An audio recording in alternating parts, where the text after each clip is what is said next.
In early July, Thai police raided the Bangkok home of a woman called Goff, expecting to find temple corruption. What they uncovered was far worse. Over 80,000 explicit photos and videos, many featuring senior monks from famous temples. By mid-July, images of monks being forcibly defrocked flooded headlines. Investigators linked her to at least 15 senior monks, 6 already stripped of their robes and titles. Police say she extorted more than $18 million from these monks, much of it lost to gambling. Shockingly, she has 3 children fathered by former high-ranking monks. What began as a corruption probe exploded into one of Thailand's most scandalous Buddhist stories in years. Just when the dust seemed to settle, another shock wave emerged, this time from China. The Shaolin Temple, birthplace of Zen Buddhism, home of Bodhidharma, and cradle of Chinese Kung Fu, has long stood as a symbol of discipline and spiritual awakening. For centuries, Chan has lit the path of seekers worldwide, especially great masters like Thich Nhat Hanh and Shen Yan, as well as lay practitioners such as Steve Jobs. But now, the temple's former abbot Shi Yongxing, often nicknamed the CEO monk, faces grave accusations, embezzlement, multiple affairs, and fathering children out of wedlock. And the scandals haven't been limited to monks. Some have implicated nuns as well. Welcome back to Unveiling Buddhism episode 59. Today we're going to talk about something that's been in the headlines lately. It's awkward. It's uncomfortable. And it's something a lot of people wish we could just not discuss. But here, we're going to look at it frankly and maybe, just maybe, find some practical solutions. To do that, we have to start with a few tough questions. How could senior monks and nuns, respected, decorated, widely admired, end up having sex, stealing money, and living in luxury? Where did they get millions to pay blackmailers, buy sports cars, or build fancy villas? Yes, the monks broke their vows, no argument there. But is it only their fault? Or is something deeper going on? What about the conditions that allowed this to happen? And the accomplices who helped create that environment? Here's the uncomfortable truth. Those accomplices may not be shady officials or secret criminals. Some of them could be us. Yes, you, me, and many people watching or listening right now. Think back to the Buddha's time. Buddha Shakyamuni was once a wealthy prince who gave up everything, palace life, jewels, status, to live as a wandering monk. His disciples followed the same path. No possessions, no money, no luxury. In those days, monks could not even touch money. If they owned more than one set of robes, the extra had to be given away. This was renunciation, strict, uncompromising, and non-negotiable. Only the truly sincere could endure it. Imagine spending every day meditating and practicing jhana with the sole purpose of gaining wisdom for nirvana. If you've ever attended a strict meditation retreat, you'll know how hard it is to live like that, day after day. Privacy was rare, closed rooms and high walls were uncommon. Most monks and nuns meditated in full view, their discipline plain for all to see. The sight of these shramanas, calm, still, and unwavering, was awe-inspiring to Buddhist followers. No one became a monk for comfort, career, or fame. They became monks for one reason only: to awaken. What about now? In some places, monks have bank accounts, credit cards, and property investments. Meals might be catered instead of collected on alms rounds. Some own multiple custom-tailored robes and luxury items like branded watches and smartphones. The focus can shift from inner cultivation to managing wealth and image. And here's the question nobody likes to ask. Who paid for all that? The answer: lay people. People like us who often donate without realizing the consequences. Many Buddhists today overlook the Noble Eightfold Path, the Buddha's actual actual path to liberation.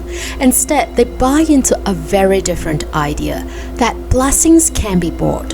Slip $10 into a donation box and expect a promotion, good health, or romance to magically appear. But this was never the Buddha's teaching. It's pure superstition. When millions think this way, millions of dollars flow into temples, creating fertile ground for corruption and scandal. And temples often encourage it. You'll even see signs promoting certain statues as especially effective for granting specific wishes. Why? Because it's profitable. So the first problem begins with lay people acting out of ignorance and greed. Instead of letting go, we cling, believing our donations can purchase divine favors and that these favors will bring us happiness. So, it's the lay people's fault. Should we just stop donating to temples altogether? Well, it's not just the donors. Monks play a role too. They can choose to decline gifts or share excess if they choose to accept them. Once, a king gave the Buddha a robe made from the finest fabric. The Buddha didn't keep it.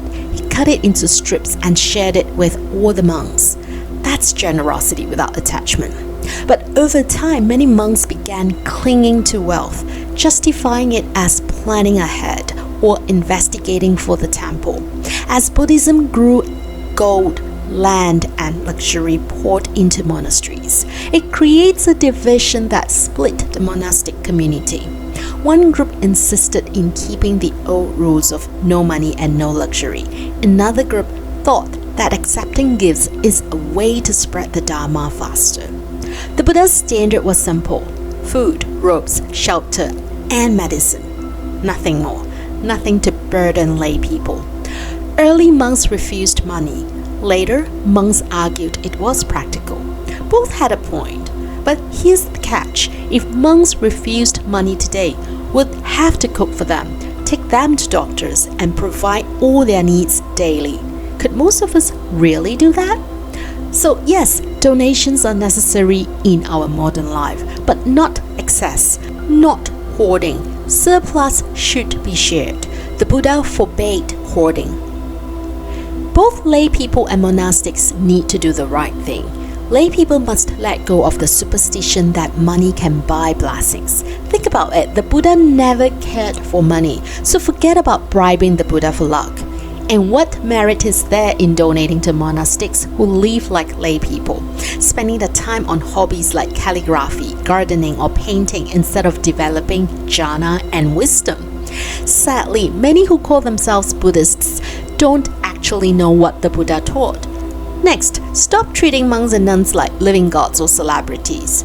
Even the enlightened live by renunciation, not luxury. Monks are not meant to sleep on plush beds or lounge on soft sofas, let alone enjoy modern comforts like TV or music. The Buddha never wore leather sandals or carried a golden alms bowl. So why the confusion that pampering monks with expensive gifts will bring blessings? The Buddha taught us to respect monastics who live sincerely, those who keep the rules, uphold morality, and genuinely strive for nirvana. Those who are loving, kind, compassionate, mindful, disciplined, knowledgeable, and rich in wholesome qualities. And even then, respect them, but don't shower them with luxury or treat them like deities. But if we only give monks the basics, aren't we being stingy or harsh? I thought we should offer them the best to show our respect, like a luxury bag if we give a bag. In Buddhism, the best means whatever truly supports the path to enlightenment. A meditation cushion so fancy it creates attachment and distraction. That's not support, it's a trap. That's exactly the kind of thing Mara, the tempter in Buddhist tales, would use to pull the mind away from freedom.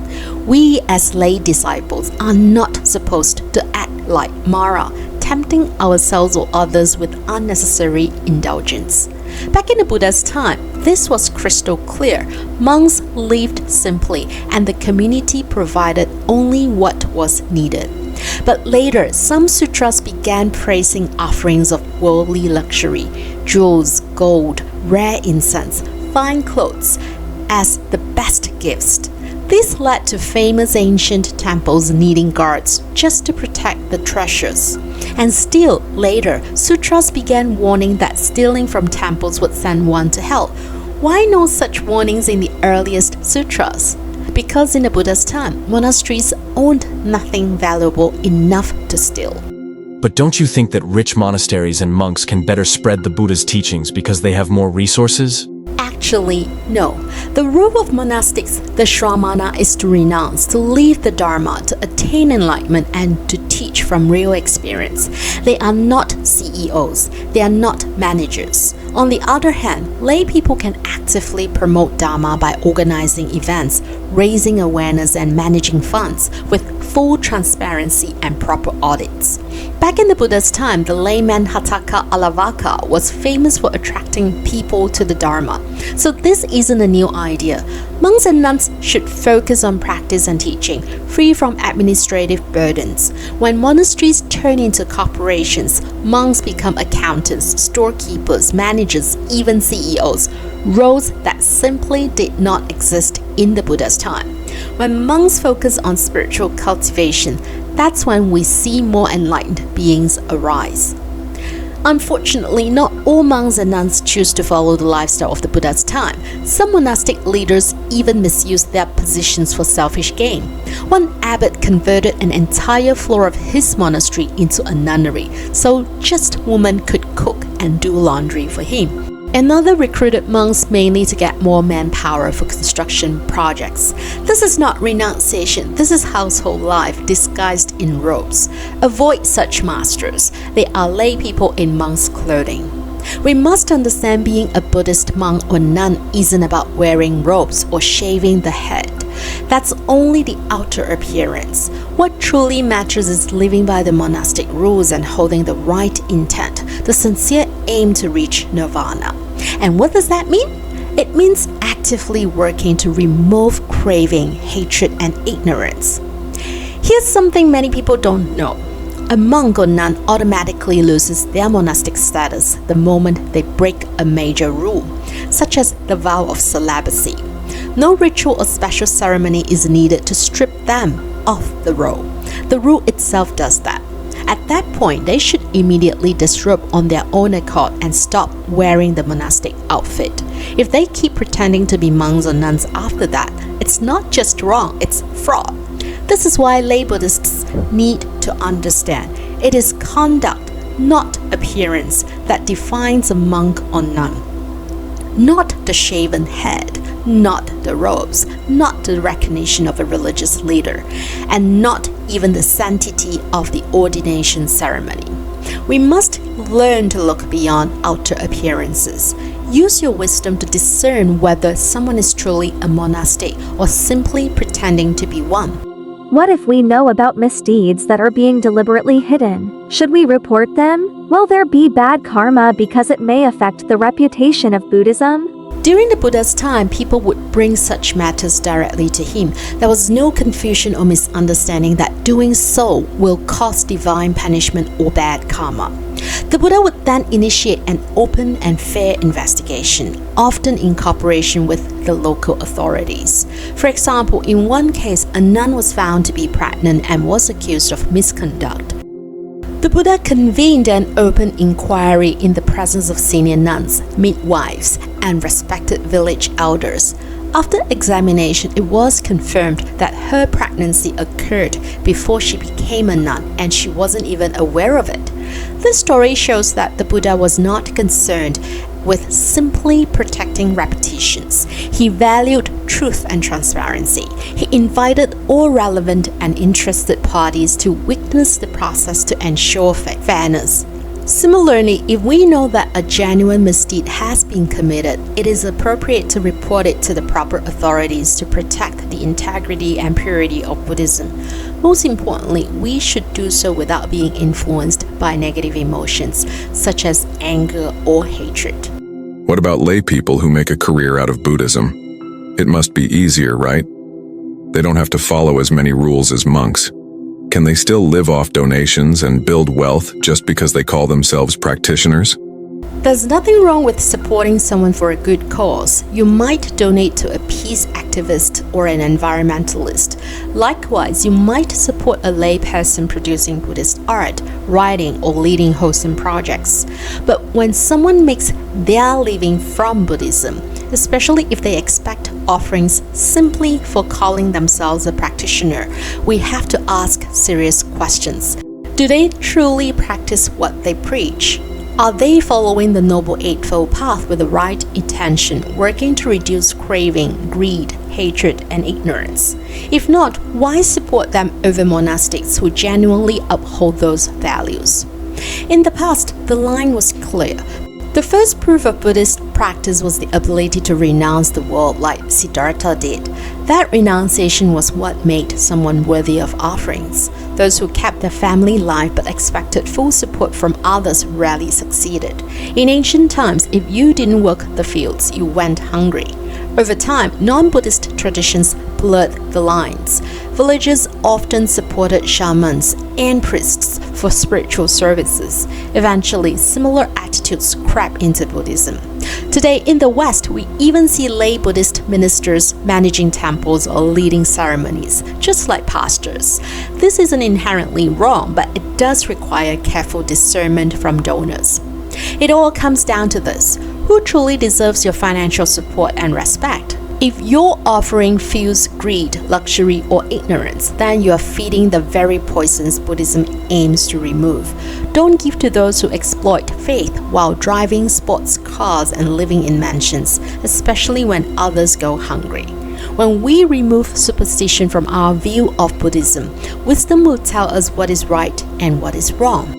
Yes, some monks and practitioners fail to uphold the path, and some even exploit faith, but the few who fall short don't define Buddhism as a whole. Just as a few negligent doctors don't represent all doctors, a few corrupt monks don't represent all of Buddhism. Don't give up on supporting the monastic community. If you've been tricked, feel regret, but don't lose faith. If the director of an orphanage steals donations, we still help the orphans. In the same way, support genuine renunciants who sincerely strive for enlightenment. Every enlightened mind benefits society. Give with wisdom and clarity. Your generosity can either help create a better world, or if given blindly, feed greed and ignorance.